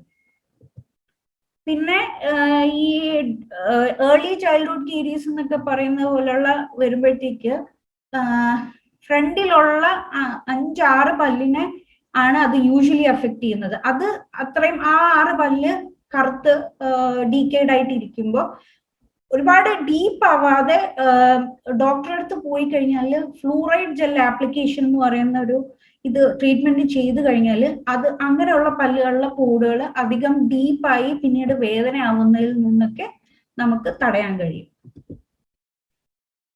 ഇനി മാലൊക്ലൂഷൻ അല്ലെങ്കിൽ നിരതെറ്റിയ പല്ലുകൾ, അത് പല രീതിയിലുള്ള മാലൊക്ലൂഷൻസ് ഉണ്ട്. ഒന്ന് ഒരുപാട് ക്രൗഡഡ് ആയിട്ടുള്ളത്, അല്ലെങ്കിൽ ഓവർ ബൈറ്റ്, ഫ്രണ്ടിലെ ഓവർ ബൈറ്റ്, അതേപോലുള്ള മാലൊക്ലൂഷൻസ്, പല പല രീതിയിലുള്ള മാലൊക്ലൂഷൻസ് ഉണ്ട്. അതിന്റെ കോസസ് പറയുകയാണെന്നുണ്ടെങ്കിൽ നേരത്തെ നമ്മൾ പറഞ്ഞതുപോലുള്ള കുട്ടികളിലെ ഓറൽ ഹാബിറ്റ്, തം സക്കിങ്, ഈ ഫീഡിംഗ് ബോട്ടിൽ പാസിഫയർ ഒക്കെ ഒരു പ്രായവും കഴിഞ്ഞ് ഉപയോഗിക്കുന്ന, ഒരു 3-4 വയസ്സിലും ഫീഡിംഗ് ബോട്ടിലൊക്കെ ഉപയോഗിക്കുന്ന കുട്ടികള് ടങ് ത്രസ്റ്റിംഗ്, നാക്ക് കൊണ്ട് പല്ലിനെ ഫ്രണ്ടിലോട്ട് ഉന്തുന്ന അങ്ങനെയുള്ള ഓറൽ ഹാബിറ്റ്സ്, ഇതൊക്കെ കൊണ്ട് മാലൊക്ലൂഷൻ അല്ലെങ്കിൽ നിരതെറ്റിയ പല്ല്, ഉന്തിയ പല്ല് ഒക്കെ വരാം. അതുപോലെ ഹെറിഡിറ്ററി ആയിട്ട് വരാം. ഒബ്വിയസ്ലി ഹെറിഡിറ്ററി ആയിട്ട് ഇപ്പൊ ഉമ്മാക്കോ വാപ്പാക്കോ പിന്നെ ഉന്തിയ താടിയല്ലാണ് ഉള്ളെങ്കിൽ അതിൻ്റെ അകത്ത് മക്കൾക്കും വരാം. അപ്പർ ആൻഡ് ലോവർ ജോ തമ്മിലുള്ള സൈസ് ഡിഫറൻസ്, അപ്പർ ജോ വന്നിട്ട് ചെറുതായിരിക്കാം ചിലർക്ക്, ലോവർ ജോ വന്നിട്ട് വലുതായിരിക്കാം. അങ്ങനെയുള്ള സൈസ് ഡിഫറൻസ് വരുമ്പോൾ മാലൊക്ലൂഷൻ വരാം. അല്ലെങ്കിൽ പല്ലിന്റെയും ജോയിന്റെയും സൈസിന്റെ വ്യത്യാസം, ചിലർക്ക് ജോ സൈസ് വലുതും പല്ല് ചെറുതുമായിരിക്കും. അങ്ങനെ ഉള്ളവരിൽ ഏറ്റവും കൂടുതൽ കാണുന്നതാണ് സ്പേസിങ് ബിറ്റ്വീൻ ടീത്ത്. ഏറ്റവും അധികം പല്ല് ഒരുപാട്, 2 പല്ലിനിടയിൽ ഒരുപാട് സ്പേസിങ് വരാം. അതേപോലെ ജോ സൈസ് ചെറുതും പല്ലിന്റെ സൈസ് വലുതുമാണെന്നുണ്ടെങ്കിൽ അപ്പോ ക്രൗഡിങ് വരാം, ക്രൗഡിങ് ഓഫ് ടീത്ത് വരാം. പിന്നെ ഇമ്പാക്റ്റഡ് ടീത്ത് വരാം, അതായത് പല്ല് എല്ലിനിടയിൽ കുടുങ്ങിയ അവസ്ഥ. അതൊക്കെ ഇപ്പൊ ഒരുപാട് ടൂത്തേക്കിന് കംപ്ലൈൻസ് ആയിട്ട് വരുന്ന ഒരു സംഭവമാണ് ഇമ്പാക്റ്റഡ് ടീത്ത് അടക്കമുള്ളത്. പിന്നെ എന്തെങ്കിലുമൊക്കെ ഗ്രോത്ത് സ്റ്റേജില് ജോയില് വരുന്ന ഇഞ്ചുറീസ്, ഇതെല്ലാം മാലൊക്ലൂഷന് കാരണമാവാം. എയർവേ ഒബ്സ്ട്രക്ഷൻ അല്ലെങ്കിൽ മൗത്ത് ബ്രീത്തിങ് കാരണം, അലർജി ഉള്ള മക്കളില്, പിന്നെ ടോൺസിൽസ് ഉള്ള മക്കളിലൊക്കെ മൗത്ത് ബ്രീത്തിങ് കാരണം, ഈ മൗത്ത് ബ്രീത്തിങ് കാരണം നമ്മുടെ പിന്നെ വളർന്നു വരുന്ന മക്കളുടെ ജോ ഗ്രോത്ത് തന്നെ മാറിപ്പോകുന്നു എന്നുള്ളതാണ് സത്യം. പിന്നെ പല birth defects like cleft palate, മുച്ചുണ്ട് എന്നൊക്കെ പറയുന്ന പോലുള്ള ബർത്ത് ഡിഫക്ട്സ് കാരണവും മാലൊക്ലൂഷൻസ് വരാം. Why the normal bite is important, എന്തുകൊണ്ടാണ് നോർമൽ ബൈറ്റ് ഇമ്പോർട്ടന്റ് എന്നുള്ളതാണ് ആദ്യം അറിയേണ്ടത്. പ്രോപ്പർ ബൈറ്റിങ്ങിന്, പ്രോപ്പർ ചൂയിങ്ങിന് എല്ലാം നോർമൽ ആയിട്ടുള്ള കടി അത്യാവശ്യമാണ്. അതിപ്പോ ഈ വരുന്ന സ്ലൈഡിൽ ഞാൻ കാണിക്കുമ്പോൾ കുറച്ചും കൂടെ നിങ്ങൾക്ക് മനസ്സിലാവും. അതേപോലെയുള്ള ഈ സ്പീച്ച് പ്രോബ്ലംസ്, ഈ ഡിയും ടിയും ഒക്കെ പ്രോപ്പറായിട്ട് പ്രൊനൗൺസ് ചെയ്യാൻ പറ്റാത്ത അവസ്ഥ, ഇതൊക്കെ പ്രോപ്പർ ബൈറ്റ് ഇല്ലാത്തപ്പോ ക്ലിയർ ആയിട്ട് പ്രൊനൗൺസ് ചെയ്യാൻ കഴിയില്ല. ബ്രീത്തിങ് ഡിഫിക്കൽട്ടി, ഫേഷ്യൽ അപ്പിയറൻസ് തന്നെ മാറിപ്പോവാം, ടീത്ത് ഗ്രൈൻഡിങ് വരാം. അപ്പോ ഇനി നമ്മൾ ഈ പറഞ്ഞ പോലുള്ള ഓറൽ ഹാബിറ്റ്സിൽ തം സക്കിങ്ങിനെ കുറിച്ചും അങ്ങനെയുള്ള 1-2 ഓറൽ ഹാബിറ്റ്സിനെ കുറിച്ച് പറഞ്ഞ് അതെങ്ങനെ പ്രിവെന്റ് ചെയ്യാം എന്നും കൂടെ, അത് കൂടുതൽ വേഴ്സ് ആവാതെ എങ്ങനെ നോക്കാം എന്നും കൂടെ ഞാൻ ഇനി വരുന്ന സ്ലൈഡ്സിൽ ഒന്ന് കാണിക്കാം. അതായത് തം സക്കിങ് കാരണം, അത് തം സക്കിങ് പെർസിസ്റ്റ് ചെയ്താൽ, ആ ഒരു സ്വഭാവം കുട്ടികളിൽ മാറാതെ നിന്ന് കഴിഞ്ഞാൽ വളർന്നു വരുന്ന കുട്ടികളിൽ പിന്നെ അതിനനുസരിച്ച് സ്പെഷ്യലി മുകളിലത്തെ ജോസിനെ അത് അഫക്റ്റ് ചെയ്ത് പല്ലിന്റെ മിസ് അലൈൻമെന്റ് വരാം. അപ്പൊ ഈ കുട്ടിയിൽ കാണുന്ന പോലുള്ള തന്നെ തം സക്കിങ് കാരണം ഈ ഫ്രണ്ടിലത്തെ പിന്നെ താടിയെല്ലും മുകളിലത്തെ എല്ലും കൂടി കൂടാത്തൊരവസ്ഥയിലാണ്. അതിന് ഓപ്പൺ ബൈറ്റ് എന്ന് പറയും. കൂടാത്ത അത്രയും അവസ്ഥയിൽ വരെ ഈ തം സക്കിങ് കാരണം ഉണ്ടാവാം. അതുകൊണ്ട് തന്നെ അത് ടൈംലി നമ്മൾ മാനേജ് ചെയ്യേണ്ടിയിരിക്കുന്നു. അതേപോലെ തന്നെ ഉണ്ടാവുന്ന ഒരു മാലൊക്ലൂഷൻ ആണ് ഓവർ ബൈറ്റ്. അതായത് ഈ താഴത്തെ പിക്ചറിൽ കാണുന്നതാണ് നമ്മുടെ നോർമൽ ബൈറ്റ് എന്ന് പറയുന്നത്. ഈ കാണുന്നതാണ് താടിയിൽ താഴത്തെ പല്ല് കാണാൻ പോലും പറ്റാത്ത അവസ്ഥ. അതിനാണ് ഓവർ ബൈറ്റ് എന്ന് പറയുന്നത്. ഈ മാൽ ഒക്ലൂഷൻ എല്ലാം നമ്മൾ പ്രോപ്പർലി അതാത് സമയത്ത് ഇന്റർവ്യൂ ചെയ്ത് പ്രോപ്പർ ട്രീറ്റ്മെന്റ് കൊടുക്കുക തന്നെ ആവശ്യമാണ് പ്രോപ്പർ ഗ്രോത്തിന്, കുട്ടികളുടെ പ്രോപ്പർ ഗ്രോത്തിന്. അതേപോലെ ഈ തംസക്കിങ് കാരണം പല്ലിന് മാത്രമല്ല, ഈ സക്ക് ചെയ്യുന്ന തമ്പിനെയും ഇത് അഫക്ട് ചെയ്യാം. അതിന് സ്കിന്നൊക്കെ ചുക്കി ചുളിഞ്ഞ് സ്കിന്നിൽ ഇൻഫെക്ഷൻസ് വരാം, തമ്പിന്റെ ഈ സ്കിന്നിൽ ഇൻഫെക്ഷൻസ് വരാം. അങ്ങനെയുള്ള പ്രശ്നങ്ങളും നമ്മൾ ഒഴിവാക്കുക തന്നെ വേണം. തംസക്കിങ് സ്റ്റോപ്പ് ചെയ്യാനായിട്ട് ഇപ്പൊ ഒരുപാട് ഈ പറയുന്ന പോലുള്ള പണ്ട് നമ്മുടെ ഉമ്മമാരൊക്കെ പറഞ്ഞു കേട്ടിട്ടുണ്ട്, ഈ കൈ ചപ്പുന്നുണ്ടെങ്കിൽ ആ ചപ്പുന്ന കയ്യില് ഇഷ്ടമില്ലാത്ത കയ്പുള്ള എന്തെങ്കിലും തേച്ചു കൊടുത്തു കഴിഞ്ഞാൽ പിന്നെ ആ കുട്ടി ആ കൈ ചപ്പുമ്പോൾ അത് ആ ടേസ്റ്റ് ഇഷ്ടപ്പെടാതാവുമ്പോൾ അങ്ങനെ കളയാം. അതേ മെത്തേഡ് യൂസ് ചെയ്യാം. അതല്ല എന്നുണ്ടെങ്കിൽ ഇപ്പോ തം sucking stop kit, treatment kit ഒക്കെ ഇപ്പോ ഈസിലി അവൈലബിൾ ആണ്. അത് മേടിച്ച്, അത് സിലിക്കോൺ കൊണ്ടുണ്ടാക്കിയ ഫിംഗർ ഗാർഡാണിത്. അത് യൂസ് ചെയ്ത് നമുക്ക് തം സക്കിങ് സ്റ്റോപ്പ് ചെയ്യാം. പിന്നെ ഉള്ളത് മൗത്ത് ബ്രീത്തിങ്, മറ്റൊരു സീരിയസ്ലി നമ്മൾ കാണേണ്ടുന്ന ഒരു പിന്നെ ഓറൽ ഹാബിറ്റ് ആണ് മൗത്ത് ബ്രീത്തിങ് എന്നുള്ളത്. മൗത്ത് ബ്രീത്തിങ് കാരണം ഒരു കുട്ടിയുടെ മുഖത്തിന്റെ ഷേപ്പ് തന്നെയും മാറിപ്പോകും. അത് പ്രോപ്പർലി ഇന്റർവ്യൂൻ ചെയ്ത് ട്രീറ്റ്മെന്റ് കൊടുത്തില്ല എന്നുണ്ടെങ്കിൽ വളർന്നു വരുന്ന കുട്ടികളിൽ അതിന്റെ ഷേപ്പ് തന്നെ, മുഖത്തിന്റെ ഷേപ്പ് തന്നെ മാറിപ്പോകുന്ന അവസ്ഥയാണ്. താടിയെല്ലാം അകത്തോട്ട് പോയി പിന്നെ മൂക്ക് ഫ്ലാറ്റ് ആയി പോവുക, അങ്ങനെയുള്ള പ്രശ്നങ്ങളൊക്കെ മൗത്ത് ബ്രീത്തിങ്ങിന്റെ ട്രീറ്റ്മെന്റ് കൊടുത്ത് നമ്മൾ ഒഴിവാക്കേണ്ടിയിരിക്കുന്നു. അതിനെന്തെല്ലാം നമുക്ക് കൊടുക്കാം, ഒരു ഡെന്റിസ്റ്റ് എന്നുള്ള നിലയിൽ എനിക്ക് ചെയ്യാൻ പറ്റുന്നതെന്ന് പറഞ്ഞാൽ ഡിഫറെന്റ് അപ്ലയൻസസ് അവൈലബിൾ ആണ്. ഹാബിറ്റ് ബ്രേക്കിംഗ് അപ്ലയൻസസ്, തം സക്കിങ്ങിനാണെന്നുണ്ടെങ്കിൽ ഒരു തം ഗാർഡ് അപ്ലയൻസ് കൊടുക്കാം. അതേപോലെ ലിപ് ബൈറ്റിങ്ങിന് ലിപ് ബമ്പർ എന്ന് പറയുന്ന ഒരു ഡിവൈസ് അവൈലബിൾ ആണ്. ഓറൽ സ്ക്രീൻ എന്ന് പറയും, മൗത്ത് ബ്രീത്തിങ്ങിന് ഉപയോഗിക്കുന്ന ഓറൽ സ്ക്രീൻ, ഈ കാണുന്ന ഓറൽ സ്ക്രീൻ, ഇത് വെച്ചിട്ട് കിടന്നുറങ്ങിയാൽ മൗത്ത് ബ്രീത്തിങ് ഒരു പരിധി വരെ നമുക്ക് തടയാൻ പറ്റും. അതേപോലെ തന്നെ ടങ്കാർഡ് എന്ന് പറയുന്നത് ഈ നാക്ക് കൊണ്ട് ഫ്രണ്ടിലത്തെ പല്ലുന്തി ആ പല്ല് പൊന്തി വരിക, അല്ലെങ്കിൽ അവിടെ ഫ്രണ്ടിൽ ഓപ്പൺ ബൈറ്റ് വരിക, ഇതിനെയൊക്കെ തടയാൻ വേണ്ടിയിട്ട് ടങ് ഗാർഡ് അപ്ലയൻസ് യൂസ് ചെയ്യാം. ഈ മൗത്ത് ബ്രീത്തിങ്ങിൽ യൂസ് ചെയ്യുന്ന വേറൊരു അപ്ലയൻസ് ആണ് ഹെഡ് ഗിയർ എന്ന് പറയുന്നത്. ഹെഡ് ഗിയർ ഉപയോഗിച്ച് മൗത്ത് ബ്രീത്തിങ് നമുക്ക് ഒരു പരിധി വരെ തടയാം. പിന്നെ 12-13 വയസ്സൊക്കെ ആയിക്കഴിഞ്ഞാൽ പിന്നെ ഉള്ള ഒബ്വിയസ് ട്രീറ്റ്മെന്റ് എന്ന് പറയുന്നത്, ഓക്കെ, ഒരു 12-13 വയസ്സായി കഴിഞ്ഞാൽ പിന്നീട് നമുക്ക് ചെയ്യാൻ പറ്റുന്നത് ഫിക്സഡ് ഓർത്തഡോണ്ടിക് അപ്ലയൻസ്, അതായത് ബ്രേസസ് ഇടുക. എല്ലാവർക്കും അറിയാവുന്ന കാര്യം തന്നെയാണ്. 12-13 വയസ്സായി കഴിയുമ്പോഴത്തേക്ക് കുട്ടികളിൽ പെർമനന്റ് ടീത്ത് എല്ലാം ഇറപ്റ്റ് ചെയ്തിട്ടുണ്ടാവും. അതിനുശേഷം ഉപയോഗിക്കുന്ന അപ്ലയൻസ് ആണ് ഫിക്സഡ് ഓർത്തഡോണ്ടിക് അപ്ലയൻസ് അല്ലെങ്കിൽ ബ്രേസസ് തന്നെ ഇപ്പൊ പല പല രീതിയിൽ അവൈലബിൾ ആണ്.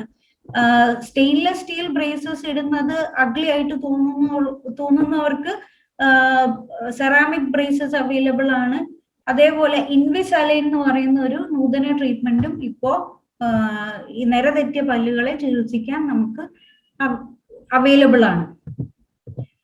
പിന്നെ ഞാൻ പറയാൻ ആഗ്രഹിക്കുന്ന ഒരു മെയിൻ ഇഷ്യൂ, ഇപ്പോഴത്തെ ഒരു മെയിൻ ഇഷ്യൂ, സ്മോക്കിംഗ്, പുകവലി. ഞാൻ പറയാതെ തന്നെ എല്ലാവർക്കും അതിന്റെ പിന്നെ റിസ്ക്, സൈഡ് ഇഫക്ട്സ് എല്ലാം അറിയാവുന്നതാണ്. എങ്കിൽ കൂടി ഒന്നും കൂടി ഞാൻ പറയാൻ ആഗ്രഹിക്കുന്നു. Lung cancer, cardiac diseases, heart diseases, cancer, sexual dysfunction, gastro intestinal problems, ഇതിന്റെ ഒപ്പം തന്നെ ഗം ഇൻഫെക്ഷൻസ്, ടൂത്ത് ഡീകേ എല്ലാം സ്മോക്കിംഗ് ഒരൊറ്റ കാരണം കൊണ്ട് മാത്രം വരാറുണ്ട്. അപ്പൊ ഇതിനെക്കുറിച്ച് ഖുറാനില് എന്തായിട്ടും പിന്നെ സ്മോക്കിംഗ് അല്ലെങ്കിൽ പുകവലി എന്ന് എടുത്തു പറഞ്ഞ് നിരോധിച്ചിട്ടില്ല എങ്കിൽ കൂടി ഖുറാനിലെ 2 ആയത്തുകൾ ഞാൻ ഇവിടെ പറയാൻ ആഗ്രഹിക്കുന്നു. ഒന്ന് സൂറത്തുൽ ബഖറയിലെ 195 ആയത്ത്, അതിൻ്റെ അകത്ത് പറയുന്നത് do not throw yourself with your own hands into destruction. അതേപോലെ മറ്റൊരു ആയത്ത് സൂറത്തുൽ അഹ്സാബില് 58 ആയത്ത് പറയുന്നു, those who can cause harm to believing men and women without any reason do a great sin. അതായത് ആക്റ്റീവ് സ്മോക്കിങ്ങിനെ കാട്ടിലും ഒരുപാട് ഡേഞ്ചറസ് ആണ് പാസീവ് സ്മോക്കിംഗ്. സ്മോക്ക് ചെയ്യുന്ന ഒരാളെ കാട്ടിലും അത് ഏറ്റവും കൂടുതൽ പ്രശ്നം ഉണ്ടാക്കുന്നത് അവർക്ക് ചുറ്റുമുള്ള ആ പുക ശ്വസിക്കുന്ന ആൾക്കാർക്കാണ്. അത് പലപ്പോഴും ഞാൻ വളരെ വിഷമത്തോടു കൂടി തന്നെ ഞാൻ കണ്ടിട്ടുണ്ട്. പല മുതിർന്ന ആൾക്കാരും, അവർക്കറിയില്ലായിരിക്കാം, അതുകൊണ്ടായിരിക്കാം, മുതിർന്ന ആൾക്കാരും കുട്ടികളെ പിടിച്ചുകൊണ്ട്, കുഞ്ഞുങ്ങളെ കയ്യിൽ പിടിച്ചുകൊണ്ട് തന്നെ സ്മോക്ക് ചെയ്യുന്ന ഒരുപാട് പാപ്പമാരെ ഞാൻ കണ്ടിട്ടുണ്ട്. അത് വളരെ വേദനയോടെയാണ് ഞാൻ കണ്ടിട്ടുള്ളത്. അത് ഒരിക്കലും നമ്മൾ സ്മോക്കിംഗ് ചെയ്യാൻ പാടില്ല. പല കൺട്രീസും ഇതിനെതിരെ സ്മോക്കിംഗ് ഹറാമാണ് എന്ന് പറഞ്ഞ് ഫത്വ ഇറക്കിയിട്ടുണ്ട്. UAE-ല് 1999 ജൂണിൽ നടന്ന ഒരു ഇതില് ജുമാ നമസ്കാരത്തില് ഇതിനെക്കുറിച്ച്, സ്മോക്കിങ്ങിനെ കുറിച്ച് ഫത്വ ഇറക്കുകയും അതിന്റെ ഇൽ ഇഫക്ട്സിനെ കുറിച്ച് ആ ജുമാ നമസ്കാരത്തിൽ മെൻഷൻ ചെയ്യുകയുണ്ടായി. അതേപോലെ പല കൺട്രീസും സ്മോക്കിംഗ് ഹറാം എന്ന് പറഞ്ഞ് നിരോധിച്ചിട്ടുണ്ട്. പിന്നെ സ്മോക്കിംഗ് ക്വിറ്റ് ചെയ്യാൻ വേണ്ടിയിട്ട് പറയുമ്പോൾ എന്തൊക്കെയാണ് അപ്പോൾ സംഭവിക്കുന്നത് എന്ന് ഞാനൊന്ന് വായിച്ചു കേൾപ്പിക്കാം. അതായത് within minutes of smoking your last cigarette your body starts to recover. Within 20 minutes your heart rate and your blood pressure drop. അതായത് സ്മോക്കേഴ്സിൽ ബ്ലഡ് പ്രഷറും ഹാർട്ട് റേറ്റും കൂടുതലായിരിക്കും. അത് നോർമൽ ലെവലിലോട്ട് വരാൻ തുടങ്ങും within 20 minutes itself. Within 24 hours, your chances of getting a heart attack decreases. Within 2 weeks, 2 ആഴ്ച കൊണ്ട് 3 മാസം വരെയുള്ള കാലയളവിൽ ബ്ലഡ് സർക്കുലേഷൻ തന്നെ ഇംപ്രൂവ് ചെയ്ത് ലങ് ഫങ്ഷൻ ഇൻക്രീസ് ചെയ്തു തുടങ്ങും. Within 1 to 9 months, coughing, shortness of breath, sinus congestion എല്ലാം ഡിക്രീസ് ചെയ്യും. Within 1 year, the risk of heart diseases drops to half that of a smoker. And within 5 years, the risk of cancer of mouth, throat, esophagus, and bladder are cut in half. And within 10 years, lung cancer risk is half of that of a smoker. And within 15 years, the risk of heart disease is that of a non-smoker. So, എൻ്റെ അടുത്ത് വരുന്ന അധികം പേരിലും smokers കണ്ടു കഴിഞ്ഞാൽ, smoker ആണ് എന്ന് ഞാൻ മനസ്സിലാക്കി കഴിഞ്ഞാൽ ഞാൻ ഉപദേശിക്കാറുണ്ട്, സ്മോക്കിംഗ് വിടുക തന്നെ വേണം. അതല്ല എന്നുണ്ടെങ്കിൽ നിങ്ങളുടെ കാരണം പലരും കടുത്ത പല്ലുവേദനയും മറ്റുള്ള ഗം പ്രോബ്ലംസും ആയിട്ടായിരിക്കും വരുന്നത്. സ്മോക്കിംഗ് ഉണ്ട് നിർത്തിയില്ല എന്നുണ്ടെങ്കിൽ ഇതൊന്നും മാറാൻ പോണില്ല എന്ന് പറയുമ്പോൾ അവര് വളരെ വിഷമത്തോടു കൂടി തന്നെ പലരും പറയാറുണ്ട്, ഡോക്ടറെ എനിക്ക് ആഗ്രഹമുണ്ട്, നിർത്തണം എന്ന് ആഗ്രഹമുണ്ട്, പക്ഷെ എനിക്ക് പറ്റുന്നില്ല, ഞാനിപ്പോ അഡിക്റ്റഡ് ആയിപ്പോയി. ഇപ്പൊ ഞാൻ പറഞ്ഞു കൊടുക്കാറുള്ളത്, ഇപ്പൊ നിങ്ങൾ ഒരു ദിവസം ഇന്ന് 10 cigarettes നിങ്ങൾ വലിക്കുന്നു, അങ്ങനെയാണെന്നുണ്ടെങ്കിൽ അടുത്ത ആഴ്ച അതിനെ നിങ്ങൾ 9 cigarettes ആക്കാൻ നോക്കുക. അതിന്റെ അടുത്ത ആഴ്ച അല്ലെങ്കിൽ അടുത്ത ദിവസം നിങ്ങൾ അതിനെ 8 cigarettes ആക്കാൻ നോക്കുക. ഒരു ദിവസം വലിക്കുന്നത് 8 cigarettes ആക്കാൻ നോക്കുക. അങ്ങനെ ഗ്രാജുവലി അത് കുറച്ച്, നമ്മൾക്ക് വിൽ പവർ അത്യാവശ്യമാണ്, ഗ്രാജുവലി കുറച്ച് തീർച്ചയായിട്ടും സ്മോക്കിംഗ് ക്വിറ്റ് ചെയ്യാൻ നമുക്ക് സാധിക്കും. ഇപ്പൊ ഒരുപാട് ഈ പറയുന്ന പോലെ അഡിക്ഷൻ കാരണം നമുക്ക് സ്മോക്കിംഗ് നിർത്താൻ പറ്റാത്തവർക്ക് വേണ്ടിയിട്ട് നിക്കോട്ടിൻ റീപ്ലേസ്മെന്റ് തെറാപ്പി ആഡ്സ് വരെ കണ്ടിട്ടുണ്ട്. പിന്നെ നിക്കോട്ടിൻ ചൂയിങ് ടാബ്ലറ്റ്, അതേപോലെ nicotine inhaler, skin patches, nicotine nasal spray, ഇതെല്ലാം ഇപ്പോ നിക്കോട്ടിൻ ഗംസ് ഇതെല്ലാം അവൈലബിൾ ആണ്. It will all help you. എല്ലാം പിന്നെ സ്മോക്കിംഗ് വിടാനായിട്ട് നമ്മളെ സഹായിക്കുന്ന ഒരു സാധനമാണ്. അതെല്ലാം ട്രൈ ചെയ്തും നമ്മുടെ സ്വന്തം വിൽ പവർ കൊണ്ടും സ്മോക്കിംഗ് എങ്ങനെയെങ്കിലും സ്റ്റോപ്പ് ചെയ്യുക തന്നെ വേണം, for our betterment and for the people near us, the people around us. ഇത് പറയുമ്പോ നബി സല്ലല്ലാഹു അലൈഹി വസല്ലമ പറഞ്ഞിട്ടുണ്ട്, ഒരിക്കലും നീ അൺകുക്ക്ഡ് ഓണിയൻ, അതായത് പിന്നെ ഉള്ളിയും വെളുത്തുള്ളിയും ചവച്ചുകൊണ്ട് അതിന്റെ മണം മാറാതെ ഒരിക്കലും നീ പള്ളിയിലേക്ക് കടക്കാൻ പാടില്ല എന്ന് നബി സല്ലല്ലാഹു അലൈഹി വസല്ലമ പറഞ്ഞിട്ടുണ്ട്. അതേപോലെ തന്നെയാണ് സ്മോക്കിങ്ങിന്റെ കാര്യത്തിൽ. പലരെയും ഞാൻ കണ്ടിട്ടുണ്ട് സിഗരറ്റ് വലിച്ച ഉടനെ അത് വലിച്ചെറിഞ്ഞതിന് ശേഷം നേരെ പള്ളിയിലേക്ക് കയറി പോകുന്നത്. തീർച്ചയായിട്ടും സിഗരറ്റ് വലിച്ചു എന്ന് വെച്ച് വുളു നഷ്ടപ്പെടുന്നില്ല എന്ന് വിചാരിച്ച് അത് ആ മണം നിൽക്കുന്നത് മറ്റുള്ളവരിൽ ബുദ്ധിമുട്ടുണ്ടാക്കരുത് എന്ന് നബി സല്ലല്ലാഹു അലൈഹി വസല്ലമ നമ്മളെ പഠിപ്പിച്ചിട്ടുള്ളതാണ്. ഇത് ഈ ഒരു പിക്ചർ ഇത് സിംഗപ്പൂരിലെ ഒരു മോസ്കിന്റെ ഫ്രണ്ടിൽ എഴുതി വെച്ചിട്ടുള്ളതാണ്, മസ്ജിദ് അബ്ദുൾ ഗഫൂർ. ഇവിടെ നമ്മുടെയൊക്കെ യു എയിലുള്ള മോസ്കിൽ എങ്ങനെ എഴുതി വെക്കണമെന്നാണ് ഇപ്പൊ എനിക്ക് തോന്നുന്നത്. കാരണം ഞാൻ ഒരുപാട് കണ്ടിട്ടുണ്ട് സ്മോക്ക് ചെയ്ത ആ സിഗരറ്റ് വലിച്ചോ ഇറങ്ങി കഴിഞ്ഞ ഉടനെ നേരെ പള്ളിയിലേക്ക് കയറി പോകുന്നത്. അപ്പോ smoking is not allowed within the mosque premises and offenders may be referred to the police. ഇനി ഇത് ഇസ്ലാമില് നബി സല്ലല്ലാഹു അലൈഹി വസല്ലമയുടെ ചില ഓറൽ ഹൈജീൻ പ്രാക്ടീസസ്, അതും ജാസ്മിൻ ടീച്ചർ ആദ്യം ഉദ്ധരിച്ചതുപോലെ തന്നെ പിന്നെ മെയിൻ ആയിട്ടും മിസ്വാക്ക് ഉപയോഗിച്ചായിരുന്നു അദ്ദേഹം പല്ല് ക്ലീൻ ആക്കിയിരുന്നത്. അദ്ദേഹം നബി സല്ലല്ലാഹു അലൈഹി വസല്ലമ പറഞ്ഞിട്ടുള്ളത് ത്വഹൂർ ശത്റുൽ ഈമാൻ, നമ്മുടെ ഈമാന്റെ ഭാഗമാണ് ക്ലെൻലിനെസ് എന്നാണ് പഠിപ്പിച്ചിട്ടുള്ളത്. അതേപോലെ തന്നെ സൂറത്തുൽ മാഇദയിൽ 6-ാമത്തെ ആയത്തിന്റെ അവസാന ഭാഗത്ത് പറയുന്നുണ്ട്, നിങ്ങൾക്കൊരു ബുദ്ധിമുട്ടും വരുത്തി വെക്കണമെന്ന് അള്ളാഹു ഉദ്ദേശിക്കുന്നില്ല, എന്നാൽ നിങ്ങളെ ശുദ്ധീകരിക്കണമെന്നും തന്റെ അനുഗ്രഹം നിങ്ങൾക്ക് പൂർത്തിയാക്കി തരണമെന്നും അള്ളാഹു ഉദ്ദേശിക്കുന്നു, നിങ്ങൾ നന്ദിയുള്ളവരായേക്കാം. Oral health is also a part of our general health. വായ നന്നായാൽ വയറ് നന്നായി, വയറ് നന്നായാൽ ശരീരവും നന്നായി എന്ന് പണ്ടുള്ളവർ പറയുന്ന പോലെ പ്രോഫറ്റ് മുഹമ്മദ് ചെയ്തിരുന്ന ഒരു പ്രാക്ടീസിൽ പെട്ടതാണ് മിസ്വാക്ക് കൊണ്ട് പല്ല് തേക്കുക എന്നുള്ളത്. അത് ടീച്ചർ ജാസ്മിൻ ടീച്ചർ പറഞ്ഞ പോലെ തന്നെ അദ്ദേഹം പറഞ്ഞിട്ടുള്ളത് എന്ന് പറഞ്ഞാല് അത് നിങ്ങൾക്കൊരു ഞാൻ ഓർഡർ ഇടുമായിരുന്നു, മിസ്വാക്ക് കൊണ്ട് പല്ല് തേക്കാൻ 5 നേരവും ഉള്ള നമസ്കാരത്തിന് മുന്നേ വുളു എടുക്കുമ്പോൾ മിസ്വാക്ക് കൊണ്ട് പല്ല് തേക്കാൻ ഞാൻ ഓർഡർ ഇടുമായിരുന്നു, അത് നിങ്ങൾക്കൊരു ബുദ്ധിമുട്ടാവില്ലായിരുന്നു എങ്കിൽ എന്ന് വരെ അദ്ദേഹം പറഞ്ഞിട്ടുണ്ട്.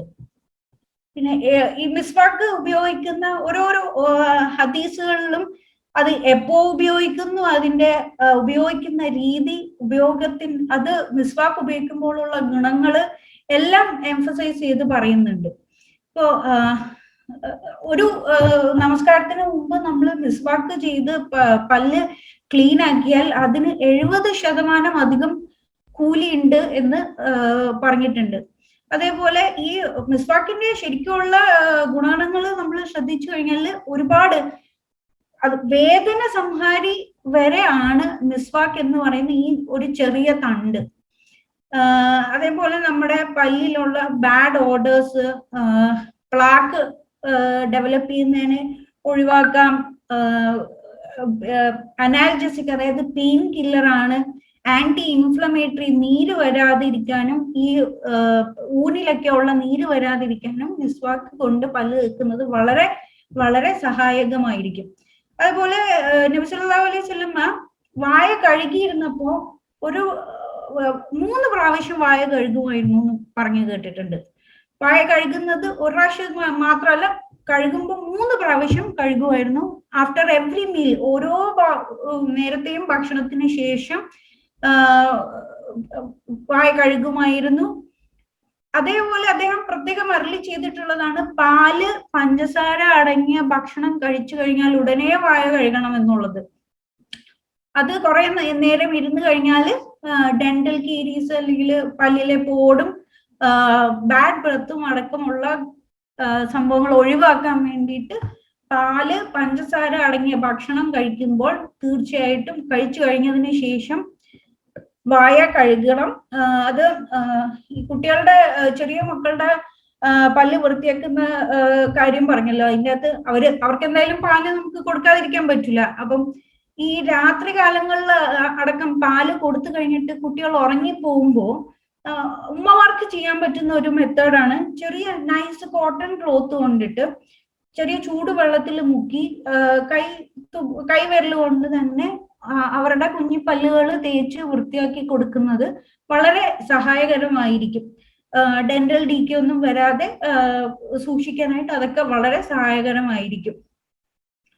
അതേപോലെ മറ്റുള്ളവർ സംസാരിക്കുന്നതിന് തൊട്ട് മുമ്പ് വുളു എടുക്കുന്ന സമയത്തെല്ലാം നമ്മൾ പല്ല് വൃത്തിയാക്കാൻ മുഹമ്മദ് നബി സല്ലല്ലാഹു അലൈഹി വസല്ലം പ്രത്യേകം പഠിപ്പിച്ചിട്ടുണ്ട്. ഇതേപോലെ തന്നെ യോണിങ്,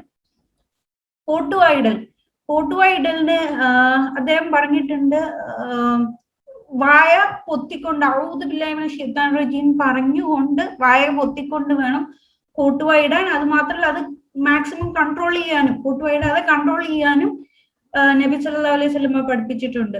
ഐഷ റളിയല്ലാഹു അൻഹ ഒരിക്കലും പറഞ്ഞിട്ടുണ്ട്, I used to prepare for the prophet at night 3 covered containers, one for his ablution, ഒന്ന് ഒന്നു എടുക്കാൻ, another for brushing his teeth, and the third one for his drinking. അപ്പോ അതേപോലെ തുമ്മുമ്പോ നബി സല്ലല്ലാഹു അലൈഹി വസല്ലമ എപ്പോഴും തുമ്മുമ്പോ ഒന്നെങ്കിൽ കൈ കൊണ്ട് അല്ലെങ്കിൽ ഒരു പീസ് തുണി വെച്ച് മറച്ചുകൊണ്ടായിരുന്നു എപ്പോഴും തുമ്മുന്നത്. ഈ ഇപ്പോഴത്തെ ഒരു പ്രത്യേക സാഹചര്യത്തിൽ വളരെ അധികം നമ്മൾ ശ്രദ്ധിക്കേണ്ടുന്ന ഒരു സംഭവമാണ്. തുമ്മുമ്പോൾ എപ്പോഴും കൈ കൊണ്ട് കവർ ചെയ്യുക, അല്ലെങ്കിൽ ഒരു തുണിയോ ടിഷ്യൂ പേപ്പറോ എന്തെങ്കിലും കൊണ്ട് കവർ ചെയ്തിട്ട് തുമ്മുക.